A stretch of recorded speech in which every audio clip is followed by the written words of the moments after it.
अपने मैसेज को दूसरों तक इफेक्टिवली और आसानी से पहुंचा पाने की एबिलिटी को ही कम्युनिकेशन स्किल्स कहते हैं। इंपॉर्टेंट रिलेशनशिप्स बिल्ड कर पाओगे, फिर चाहे वो पर्सनल रिलेशनशिप्स हो या प्रोफेशनल। अपनी बातों को जब तुम जल्दी से और सही तरीके से दूसरों तक पहुंचाओगे तो उससे तुम्हारे और लोगों के बीच में मिसअंडरस्टैंडिंग्स कम होंगी, और क्योंकि तुम क्विकली अपना मैसेज शेयर करना जानते हो तो उससे तुम्हारा टाइम भी सेव होगा। अच्छी कम्युनिकेशन स्किल्स डेवलप करके तुम अपना कॉन्फिडेंस बढ़ा सकते हो जब तुम्हें पता होगा कि अपनी बातों को दूसरे लोगों को introduction to communication. The word communication comes from the Latin word communicare, meaning to share.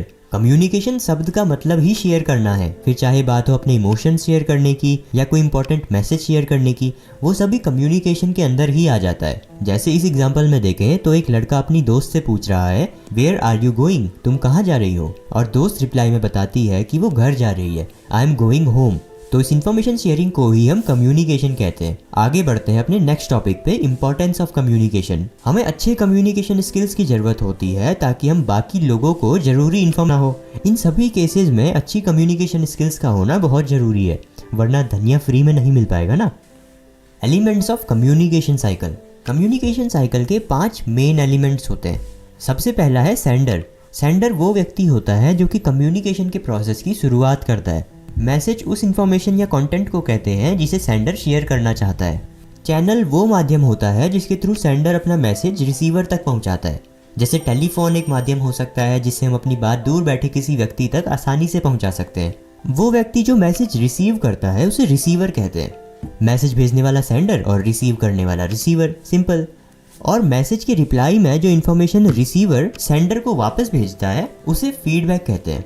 उसे देखते हैं पर्सपेक्टिव्स यानी नजरिया, दुनिया को देखने का एक तरीका जो कि कुछ आइडियाज और बिलीफ के बेसिस पे बनता है। फॉर एग्जाम्पल, तुम्हारे नजरिए से देखे तो हो सकता है तुम अपने फादर को या अपने टीचर को काफी स्ट्रिक्ट मानते हो, तो जब वो फ्रेंडली भी होते हैं तब भी तुम्हें लग सकता है कि वो तुम्हें डांट ही रहे हैं, जबकि वो तो काफी पोलाइट होते हैं। इस तरह पर्सपेक्टिव्स कभी कभी हमारी कम्युनिकेशन को निगेटिवली अफेक्ट करते हैं। जैसे तुम मानते हो कि तुम्हारे फादर बहुत स्ट्रिक्ट हैं, पर ये भी तो हो सकता है कि वो उतने स्ट्रिक्ट ना हो जितना तुम सोचते हो। कुछ और फैक्टर्स हैं जो कि कम्युनिकेशन के पोटेंशियल बैरियर्स हो सकते हैं। जैसे लैंग्वेज एक बैरियर हो सकती है उन लोगों के बीच में जिन्हें एक दूसरे की लैंग्वेज समझ नहीं आती। मान लो तुमसे कोई स्पेनिश में बात करने लग जाए और तुम्हें सिर्फ हिंदी आती है, तो इस केस में कम्युनिकेशन के लिए लैंग्वेज एक बैरियर है। और दूसरा बैरियर हो सकता है विजुअल परसेप्शन, विजुअल थिंग्स। जैसे तुमने भी देखा होगा उन दीवारों पे जहाँ पर लिखा हमने इफेक्टिव कम्युनिकेशन की इंपॉर्टेंस के बारे में पढ़ा था। अब देखते हैं कि इफेक्टिव कम्युनिकेशन एग्जैक्टली होती कैसे है। Effective communication can happen if we follow the basic principles of professional communication skills. तो अगर हम कम्युनिकेशन के बेसिक प्रिंसिपल्स को फॉलो करें तो हम इफेक्टिवली कम्युनिकेट कर सकते हैं। इन प्रिंसिपल्स को कम्युनिकेशन के 7 C's भी कहा जाता है, जो कि कुछ इस प्रकार है। Number 1, clear. जो भी हम मैसेज दूसरे व्यक्ति तक पहुंचा रहे हैं वो स्पष्ट होना चाहिए। Number 2, concise. हमें अपना मैसेज कंसाइज रखना है, यानी शॉर्ट एंड सिंपल, जो आसानी से समझा जा सके। अपने मैसेज को कंसाइज रखने के लिए हमें सिंपल वर्ड्स का यूज करना चाहिए और सिर्फ जरूरी चीजें ही बोलनी चाहिए। Number 3, concrete. यानी अपने मैसेज में हमें एग्जैक्ट इन्फॉर्मेशन और स्पेसिफिक डिटेल्स इंक्लूड करनी है ताकि रिसीवर इजीली हमारे मैसेज को समझ पाए।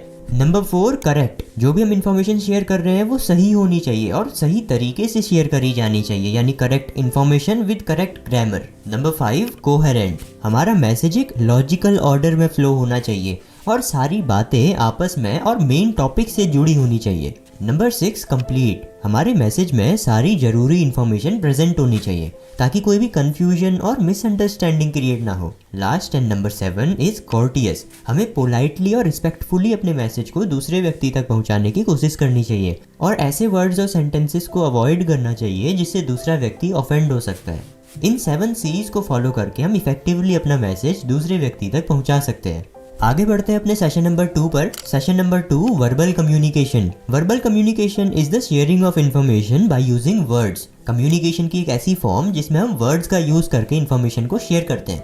इसमें सबसे जरूरी ये है कि हम राइट वर्ड्स का यूज करें ताकि करेक्ट इन्फॉर्मेशन कन्वे हो पाए। अगर हम सही जगह पर सही शब्दों का प्रयोग नहीं करेंगे तो वो हमारे एक्चुअल मैसेज के अर्थ का अनर्थ कर देगा और दूसरा व्यक्ति एकदम कंफ्यूज हो जाएगा। वर्बल कम्युनिकेशन ओरली भी हो सकता है यानी बोलकर, या रिटन भी हो सकता है यानी लिखकर। ओरल और spoken communication face to face भी हो सकता है, यानी जब सेंडर और रिसीवर आमने सामने बैठकर बात करें, या फिर talking on phone, conversation phone call पे हो जिसमें तुम ऐसे एक दूसरे को देख तो नहीं सकते बट उसकी आवाज जरूर सुन सकते हो। रिटन कम्युनिकेशन भी वर्बल कम्युनिकेशन के ही अंदर आता है, क्योंकि इसमें भी हम अपना मैसेज वर्ड्स की मदद से ही दूसरे व्यक्ति तक पहुंचाते हैं, जैसे लेटर्स, SMS या ईमेल लिखकर, या बुक्स और न्यूज़पेपर के थ्रू भी जो इन्फॉर्मेशन एडवांटेजेस हैं। एडवांटेजेस ऑफ वर्बल कम्युनिकेशन, ये बहुत फास्ट और इजी होती है। जो भी मैसेज हमें कन्वे करना होता है वो हम बोल कर दूसरे व्यक्ति को बता देते हैं और सामने से हमें क्विकली उसका रिस्पॉन्स भी मिल जाता है। इसलिए हम कह सकते हैं कि वर्बल कम्युनिकेशन काफी इंटरैक्टिव होती है। दूसरे व्यक्ति के रिस्पॉन्स के बेसिस पे हम अपने नेक्स्ट मैसेजेस को इमीडिएटली मॉडिफाई कर सकते हैं। और session number 3, non verbal communication. अब जैसे वर्बल कम्युनिकेशन में वर्ड्स का यूज करके हम इंफॉर्मेशन को शेयर करते हैं, नॉन वर्बल में उसका एग्जैक्टली अपोजिट है। नॉन वर्बल कम्युनिकेशन में हम बिना कोई वर्ड्स का इस्तेमाल किए अपना मैसेज दूसरे व्यक्ति तक पहुंचाते हैं by using expressions, gestures and body postures. इसके बारे में हम अभी आगे डिटेल में देखेंगे, बट उससे पहले देख लेते हैं importance of non verbal communication.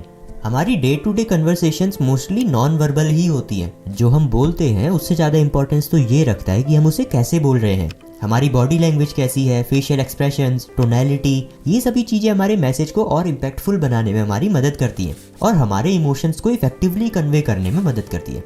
और अगर इन केस वर्बल कम्युनिकेशन कुछ बैरियर्स की वजह से ना हो पाए, जैसे नॉइस या लॉन्ग डिस्टेंस की वजह से, तो उसमें हम अपने हैंड मूवमेंट्स के थ्रू अपना मैसेज दूसरे व्यक्ति तक पहुंचा सकते हैं। मान लो कोई तुम्हारा दोस्त बहुत दूर खड़ा है, वहां तक तुम्हारी आवाज़ वहां तक नहीं पहुंच पा रही है, तो तुम अपने हैंड मूवमेंट्स के थ्रू अपना मैसेज उस तक पहुंचा सकते हो। जेस्चर्स जैसे नमस्ते टू ग्रीट समवन और एक्सप्रेशंस जैसे हैप्पीनेस शो करने के लिए स्माइल करना या फिर एक सैड फेस बना लेना जब तुम अपसेट हो, ये सभी तुम्हारे इमोशंस को कन्वे करते हैं। Facial expressions, postures, gestures, touch, space, eye contact और पैरा लैंग्वेज, ये सभी नॉन वर्बल कम्युनिकेशन के अंदर आते हैं। एक्सप्रेशंस जैसे स्माइल, जैसे कि हमने पहले देखा था, हमारे हैप्पी इमोशन को कन्वे करने में मदद करता है। एक correct body posture confidence show करता है।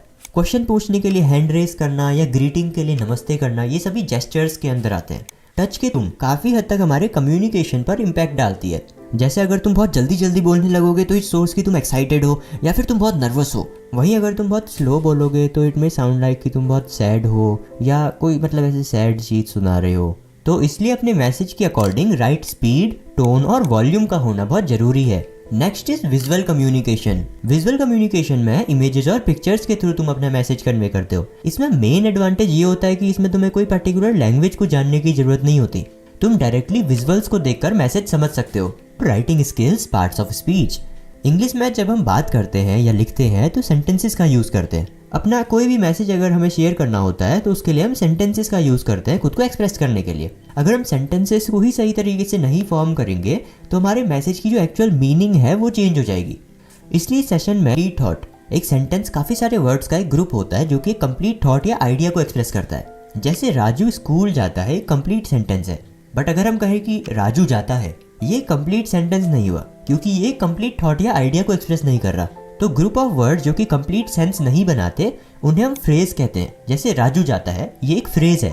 एक सेंटेंस हमेशा एक कैपिटल लेटर से शुरू होता है और एंड होता है एक फुल स्टॉप के साथ या फिर एक क्वेश्चन मार्क के साथ या फिर एक्सक्लेमेशन मार्क पे।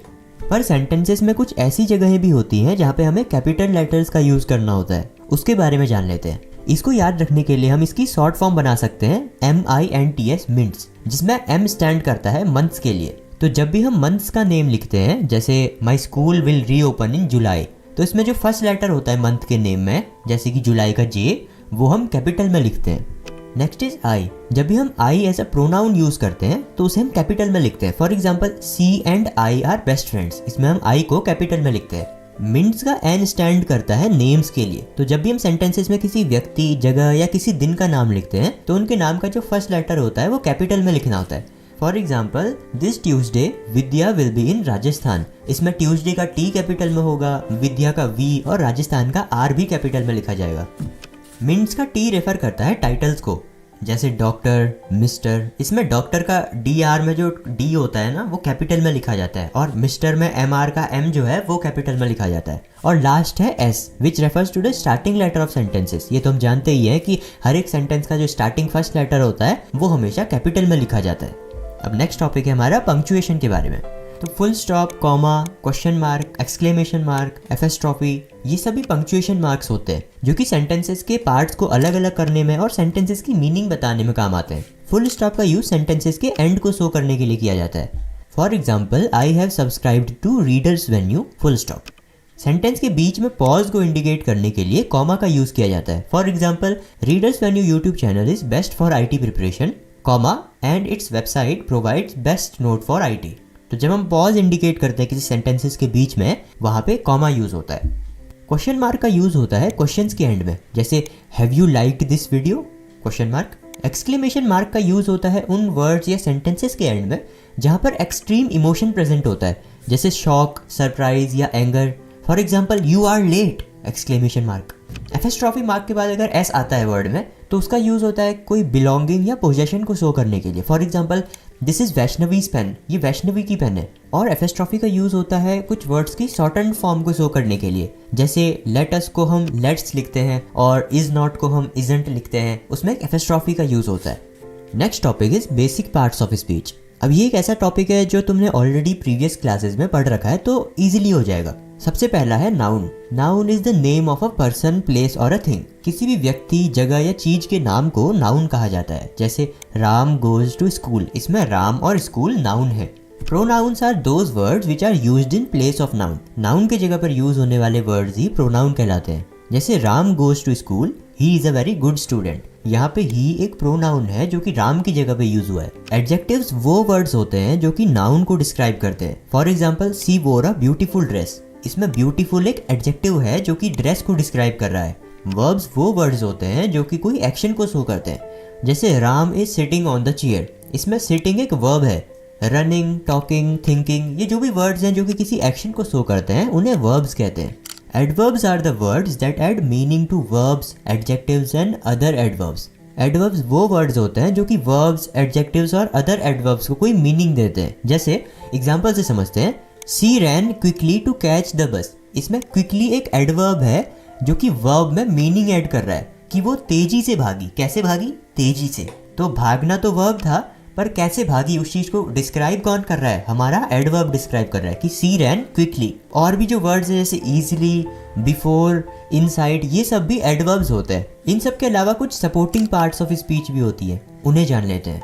आर्टिकल्स, वर्ड जैसे कि ए, एन, द, ये सभी आर्टिकल्स कहलाते हैं। एन का यूज होता है उन वर्ड से पहले जिनका वावल साउंड होता है, जैसे कि an apple, A, E, I, O, U, ये वावल्स कहलाते हैं। ये तुम्हें आई होप पहले से पता होगा। ए का यूज होता है उन नाउन से पहले जिनका वावल साउंड नहीं होता, जैसे a book, a table. The का यूज किया जाता है बहुत स्पेसिफिक या वेल नोन चीजों से पहले, जैसे द सन। और सुपरलेटिव फॉर्म से भी पहले द का यूज होता है, जैसे he is the tallest boy in the room.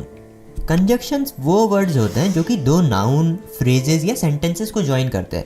For example, she likes tea and coffee, he cried because she left him. Conjunctions के बिना तुम सेंटेंसेस को कुछ ऐसे लिखते, Sheela went to the market, I also went to the market. तो इसमें हमें बहुत लंबा सेंटेंस लिखना पड़ रहा है, दो अलग सेंटेंस लिखने पड़ रहे हैं। वहीं अगर हम कंजक्शंस का यूज करेंगे तो इसकी जगह हम लिख सकते हैं कि Sheela and I went to the market. तो कंजक्शंस का यूज कहाँ होता है? दो नाउन, फ्रेजेस या सेंटेंसेस को ज्वाइन करने के लिए। ये कुछ कंजक्शंस के एग्जांपल्स हैं।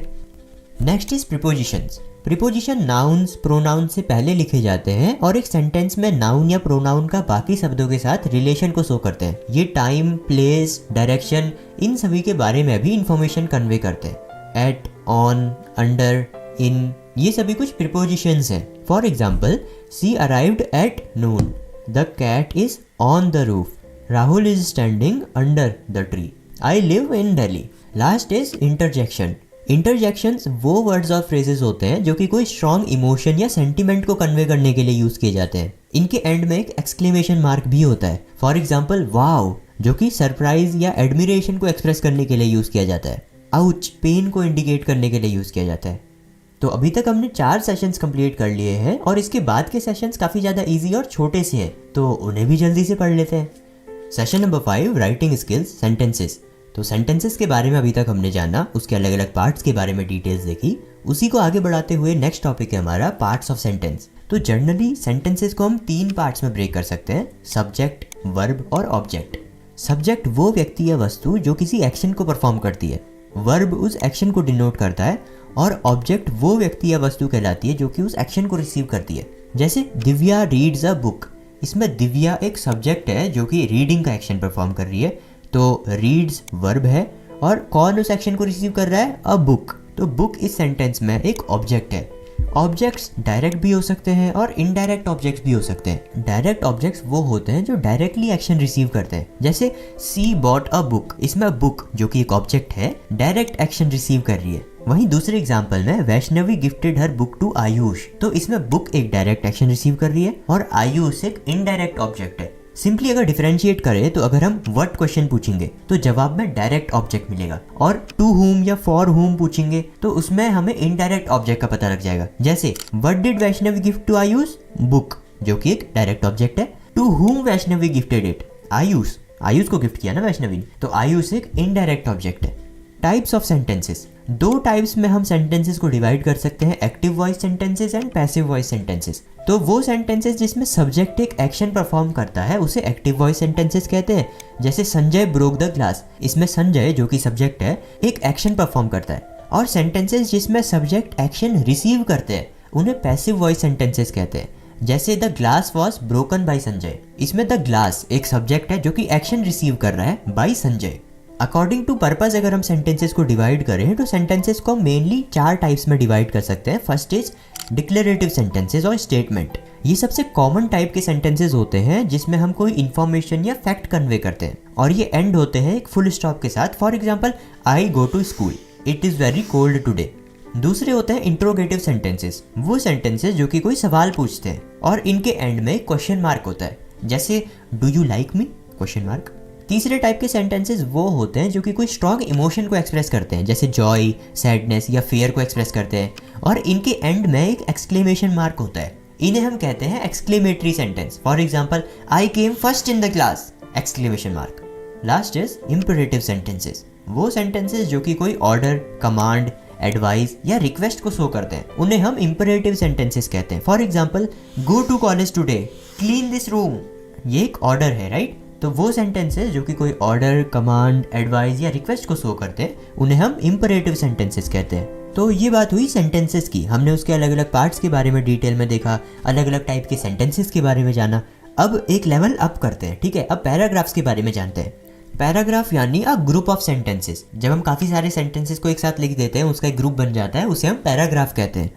और पैराग्राफ लिखते हुए हमें कुछ बातों का ध्यान देना होता है, जैसे जब हम एक पैराग्राफ लिख रहे हैं तो हमें ये मेक श्योर करना होता है कि उस पैराग्राफ के अंदर आने वाले सारे सेंटेंसेस सेम आइडिया को रिप्रेजेंट करते हो। और जब हमें कोई डिफरेंट आइडिया को मेंशन करना हो तो उसके लिए हम कोई नया पैराग्राफ बना सकते हैं। जैसे एक एग्जाम्पल दिया है बुक में, उसके थ्रू इस बात को हम समझते हैं। मान लो तुम अपने स्कूल के बारे में लिख रहे हो, तो फर्स्ट पैराग्राफ में वो सेंटेंसेस होंगे जो कि तुम्हारे स्कूल के नाम, लोकेशन, साइज और बाकी डिटेल्स के बारे में बताएंगे। इसे तुम एक इंट्रोडक्शन पैराग्राफ भी कह सकते हो। देन उसके बाद नेक्स्ट पैराग्राफ में तुम उन चीज़ों के बारे में लिख सकते हो जो कि तुम्हें अपने स्कूल के बारे में पसंद है, और इस तरह तुम्हारा एक टॉपिक लिखा जाता है। आगे बढ़ते हैं अपने नेक्स्ट सेशन पे, session number 6, pronunciation basics. Pronunciation यानी कैसे तुम किसी वर्ड को कहते हो। अगर सही तरीके से किसी शब्द को कहा जाए तो व्यक्ति खुद को अच्छे से एक्सप्रेस कर पाता है और दूसरा व्यक्ति भी उसे अच्छे से समझ पाता है। वहीं अगर तुम्हारे शब्दों का उच्चार अच्छा ना रहा तो उससे तुम्हारी बात में कन्फ्यूजन क्रिएट हो सकती है और लोगों को दिक्कत हो सकती है तुम्हारी बातों को समझने में। तो इसलिए इस सेशन में हम प्रोनाउंसिएशन की बात करेंगे। इसमें पहला टॉपिक है हमारा फोनेटिक्स। फोनेटिक्स एक ब्रांच है लिंग्विस्टिक्स की जो कि स्टडी करती है साउंड्स ऑफ ह्यूमन स्पीच को। ये बेसिकली ये देखती है कि हम बोलते वक्त कैसे साउंड्स प्रोड्यूस करते हैं, कैसे वो साउंड्स ट्रेवल करते हैं और कैसे वो साउंड सुनाई देते हैं। अब एक एग्जांपल के थ्रू देखते हैं कि कैसे एक सेम लेटर का अलग अलग शब्दों में अलग अलग साउंड आता है। जैसे कैट, बैक, लैक। वहीं ए का कार वाले में आ का साउंड आता है, कार, पार्क, डार्क। और ए का साउंड कॉल, बॉल, टॉल में ऑ का साउंड आता है, aw, call, ball, all, tall, right. तो अल्फ़ाबेट तो हमारा सेम है बट इसका अलग अलग वर्ड्स में अलग अलग साउंड है। इसके बारे में हमें जानना इसलिए ज़रूरी हो जाता है क्योंकि तभी हम अलग अलग वर्ड्स को सही तरीके से बोलना सीख पाएंगे। तो डिफरेंट साउंड्स के वर्ड्स होते हैं इंग्लिश लैंग्वेज में, जैसे ए, ई, आई, ओ, यू, ये वावल्स होते हैं। सेकेंड इज डिफ्थोंग्स, यानी वो साउंड जो दो वावल के कॉम्बिनेशन से बने। जैसे हाउस वर्ड में आउ साउंड जो है वो दो वावल से मिलकर बना है, ओ और यू। हिंदी में अगर देखें तो ये दो स्वरों से मिलकर बना है, आ और ऊ, आउ, हाउस। और इसी तरह दूसरा एग्जाम्पल अगर हम लें तो फाइन जो ये वर्ड है इसमें आई, तो इसमें आई साउंड जो है फाइन आई वो दो वावल के कॉम्बिनेशन से बना है, ए और आई। हिंदी में देखें तो ये दो स्वरों के कॉम्बिनेशन से बना है, आ और ई, फाइन, राइट। कॉन्सोनेंट साउंड्स में वो सभी साउंड्स आ जाएंगी जो कि ना ही वावल साउंड है और ना ही डिफ्थोंग्स है। जैसे टैप में टी का साउंड टॉ, टैप, राइट। मैन में एम, मैन, कॉन्सोनेंट साउंड है। और सन में एस, सॉ, ये कॉन्सोनेंट साउंड है। नेक्स्ट सेशन है हमारा ग्रीटिंग्स और इंट्रोडक्शन, जैसे हेलो, हाई, या अगर किसी को फॉर्मली ग्रीट करना हो तो हम उसे कहते हैं good morning sir, good evening ma'am. तो इसी तरह ग्रीटिंग्स चेंज हो जाती हैं डिपेंडिंग अपॉन कि वो किस व्यक्ति के लिए है और किस समय बोली जा रही है, राइट। तो ग्रीटिंग्स बेसिकली फॉर्मल भी हो सकती है और इनफॉर्मल भी हो सकती है। फॉर्मल ग्रीटिंग जैसे कि गुड मॉर्निंग सर, जो कि हम टीचर या सीनियर के लिए यूज़ करते हैं। Usually in places like school, colleges या ऑफिसेस में हम फॉर्मल ग्रीटिंग्स का इस्तेमाल करते हैं। इनफॉर्मल ग्रीटिंग्स का यूज़ हम तब करते हैं जब हम किसी अपने दोस्त को ग्रीट कर रहे हो या फैमिली मेम्बर या किसी वेल नोन पर्सन से बात कर रहे हो, जैसे हाई वैष्णवी, हेलो दोस्तों। ये सारी कुछ इनफॉर्मल ग्रीटिंग्स हैं। कुछ ग्रीटिंग्स टाइम के अकॉर्डिंग भी होती हैं, जैसे good morning, good afternoon, good evening, good night. और ग्रीट करने के बाद शुरू होता है हमारा इंट्रोडक्शन। मतलब हम सबको इंट्रोडक्शन नहीं देते अपना, बट जिससे हम पहली बार मिल रहे होते हैं या फर्स्ट टाइम कन्वर्सेशन कर रहे होते हैं उसको हम अपना इंट्रोडक्शन देते हैं। इंट्रोडक्शन में हम सबसे पहले अपना नाम बताते हैं, अपने बारे में कुछ जनरल इन्फॉर्मेशन शेयर करते हैं, जैसे अपने होम टाउन के बारे में बता देते हैं, या अपनी जॉब के बारे में भी हम बता सकते हैं, या अपने इंटरेस्ट के बारे में हम बता सकते हैं। और अगर खुद के अलावा किसी और को हमें इंट्रोड्यूस करना हो तो उसमें भी हम उसका नाम बताते हैं और ये बताते हैं कि हम उसे कैसे जानते हैं, और उसके बारे में कुछ इंटरेस्टिंग चीज़ भी हम बता सकते हैं, जैसे this is my friend Soni, we study in the same class and she is a good singer. Next session भी हमारा इसी से रिलेटेड है, session number 8, talking about self, यानी खुद के बारे में बताना या खुद के बारे में बात करना, जो कि स्टार्ट होता है इंट्रोडक्शन से, जैसे I am Harish Shetty, I am in high school. और फिर उसके बाद हम अपनी बेसिक डिटेल्स बता सकते हैं, जैसे I am 15 year old, I stay in Agra. अब इसके बाद हम उन चीज़ों की बात करते हैं जो कि हमें पसंद है, जैसे I like playing chess, I don't like summers. और लास्टली हम अपनी स्ट्रेंथ्स और वीकनेसेस के बारे में भी बता सकते हैं, जैसे मैं स्टोरीज़ काफ़ी अच्छी लिख लेता हूँ, I can write stories very well, पर काफ़ी सारे काम अधूरे छोड़ देता हूँ, आई लीव टास्क इनकम्प्लीट। अपने बारे में डिटेल्स हमें हमेशा बोलनी नहीं होती है, बल्कि कभी कभी लिखनी भी होती है, जैसे फॉर्म फिल करने वक्त। तो फॉर्म फिल करने के लिए बेसिक डिटेल्स हमें बुक में दी हुई हैं, उसे तुम देख सकते हो। जैसे फर्स्ट नेम में फर्स्ट नेम लिखना होता है, लास्ट नेम वाले रो में लास्ट नेम लिखना होता है, एड्रेस वाले में एड्रेस, डेट ऑफ बर्थ में डेट ऑफ बर्थ लिखनी होती है। ये तुम देख सकते हो, मतलब तुम्हें ये आता ही होगा ऑलरेडी, है ना। उसके बाद हमारा लास्ट सेशन है, लास्ट के 2 सेशन है, सेशन नंबर 9 और सेशन नंबर 10, जो कि है आस्किंग क्वेश्चंस। इसमें हम क्वेश्चंस के बारे में पढ़ेंगे कि क्यों क्वेश्चन पूछना जरूरी है या क्या नीड है उसकी, और कैसे हमें क्वेश्चंस पूछने होते हैं, और क्वेश्चंस कितने प्रकार के होते हैं, ये सब हम इसमें पढ़ेंगे। तो सबसे पहले देखते हैं कि what is the need for asking questions, आखिर क्वेश्चन पूछने की ज़रूरत क्या है। तो क्वेश्चंस हम यूजुअली पूछते हैं ताकि हमें कोई नई इन्फॉर्मेशन पता लग पाए, या ये कंफर्म करने के लिए कि जो हमें ऑलरेडी पता है वो सही है भी या नहीं।